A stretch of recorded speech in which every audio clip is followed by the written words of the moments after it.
hello नमस्कार सबैलाई र फाइनली मैले चाहिँ चुरा सकिसकेको छु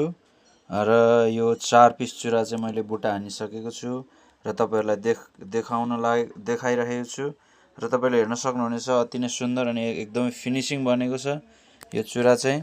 र 75 लालमा जोडी अनि 75 लालमा जोडी अनि 80 लालमा एउटा अनि आधी तोलामा एउटा चुरा चाहिँ बनिसकेको छ तपाईहरुले हेर्न सक्नुहुँदैछ र तपाईले यो चुरा हेरेर यदि हजुरलाई मन पर्यो भनेदेखि चाहिँ तपाईहरुले मलाई कन्ट्याक्ट गर्न सक्नुहुँदैछ र मेरो युट्युबमा चाहिँ नम्बर राखेको छु र तपाईहरुले कमेन्ट पनि गर्न सक्नुहुनेछ